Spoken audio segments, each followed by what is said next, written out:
यूहन्ना की अंजील बाब नंबर 19।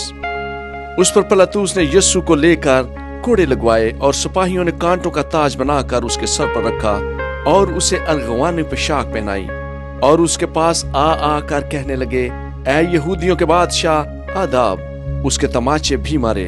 पिलातुस ने फिर बाहर जाकर लोगों से कहा कि देखो, मैं इसे तुम्हारे पास बाहर ले आता हूँ ताकि तुम जानो कि मैं उसका कुछ जुर्म नहीं पाता।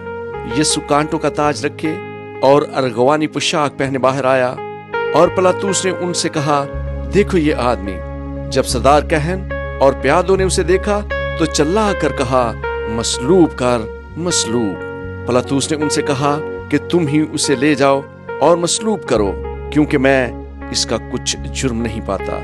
यहूदियों ने उसे जवाब दिया कि हम अहले शरीयत हैं और शरीयत के मुवाफिक वो कत्ल के लायक है, क्योंकि उसने अपने आप को खुदा का बेटा बनाया। जब पिलातुस ने ये बात सुनी तो और भी डरा और फिर कला में जाकर यीशु से कहा, तू कहाँ का है? मगर यीशु ने उसे जवाब ना दिया। बस पिलातुस ने उससे कहा, तू मुझसे बोलता नहीं? क्या तू नहीं जानता कि मुझे तुझको छोड़ देने का भी इख्तियार है और मसलूब करने का भी इख्तियार है? यीशु ने उसे जवाब दिया कि अगर तुझे ऊपर से ना दिया जाता तो तेरा मुझ पर कुछ इख्तियार ना होता। इस सबब से जिसने मुझे तेरे हवाला किया है उसका गुनाह ज्यादा है।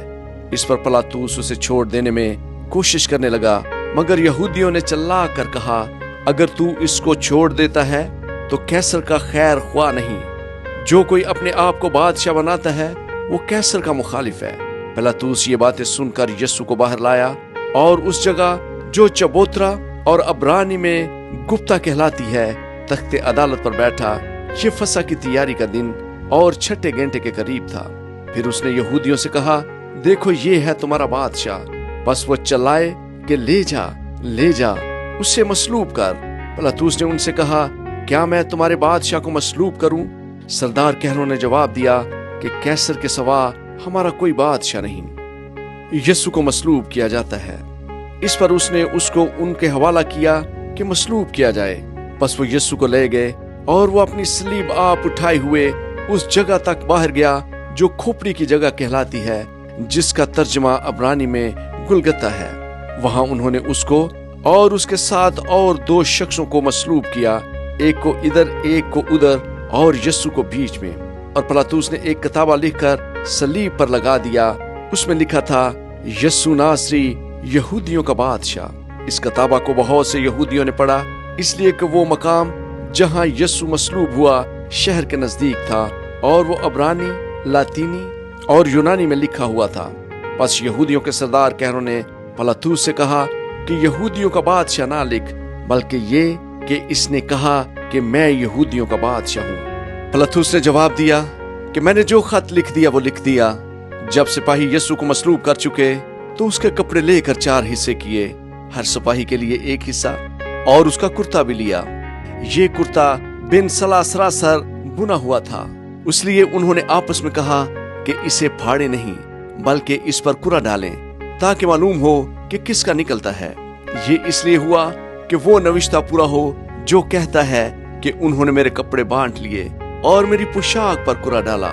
चुनाचा सिपाहियों ने ऐसा ही किया और यीशु की सलीब के पास उसकी माँ और उसकी माँ की बहन मरियम क्लोपास की बीवी और मरियम मगदलीनी खड़ी थी। यीशु ने अपनी माँ और उस शागिर्द को जिससे वो मोहब्बत रखता था पास खड़े देखकर माँ से कहा, ऐ औरत, देख तेरा बेटा ये है। फिर शागिर्द से कहा, देख तेरी माँ ये है।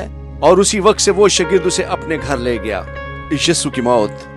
उसके बाद जब यीशु ने जान लिया कि अब सब बातें तमाम हुई ताकि नविश्ता पूरा हो, तो कहा कि मैं प्यासा हूँ। वहां सिरका से भरा हुआ एक बर्तन रखा था। बस उन्होंने सिरके में भिगोए हुए सुगंध को जूफे की शाख पर रखकर उसके मुंह से लगाया। बस जब यीशु ने वो सिरका पिया तो कहा कि तमाम हुआ और सर झुकाकर जान दे दी। यीशु के पहलू को छेदा जाता है। पश्चिम की तैयारी का दिन था। यहूदियों ने पिलातुस से दरखास्त की कि उनकी टांगे तोड़ी जाएं और लाशें उतारी जाएं ताकि सब्बत के दिन सलीब पर ना रहें, क्योंकि वो सब्बत एक खास दिन था। बस सिपाहियों ने आकर पहले और दूसरे शख्स की टांगे तोड़ी जो उसके साथ मसलूब हुए थे। लेकिन जब उन्होंने यीशु के पास आकर देखा کہ وہ مر چکا ہے تو اس کی ٹانگیں نہ توڑی، مگر ان میں سے ایک سپاہی نے بھالے سے اس کی پسلی چھیدی اور فی الفور اس سے خون اور پانی بہہ نکلا۔ جس نے یہ دیکھا اس نے گواہی دی اور اس کی گواہی سچی ہے، اور وہ جانتا ہے کہ سچ کہتا ہے، تاکہ تم بھی ایمان لاؤ۔ یہ باتیں اس لیے ہوئیں کہ یہ نوشتہ پورا ہو کہ اس کی کوئی ہڈی نہ توڑی جائے گی۔ پھر ایک اور نوشتہ کہتا ہے کہ جسے انہوں نے چھیدا اس پر نظر کریں گے۔ یسوع کی تدفین۔ ان باتوں کے بعد ارمتیا کے رہنے والے یوسف نے، جو یسوع کا شاگرد تھا لیکن یہودیوں کے ڈر سے خفیہ طور پر پلاطوس سے اجازت چاہی کہ یسوع کی لاش لے جائے، پلاطوس نے اجازت دی۔ پس وہ آ کر اس کی لاش لے گیا، اور نیکودیمس بھی آیا جو پہلے یسوع کے پاس رات کو گیا تھا، اور 50 سیر کے قریب مر اور عود ملا ہوا لایا۔ پس انہوں نے یسوع کی لاش لے کر اسے سوتی کپڑے میں خوشبودار چیزوں کے ساتھ کفنایا، جس طرح کے یہودیوں میں دفن کرنے کا دستور ہے۔ اور جس جگہ وہ مصلوب ہوا وہاں ایک باغ تھا، اور اس باغ میں ایک نئی قبر تھی جس میں کبھی کوئی نہ رکھا گیا تھا۔ پس انہوں نے یہودیوں کی تیاری کے دن کے باعث یسوع کو وہاں رکھ دیا، کیونکہ یہ قبر نزدیک تھی۔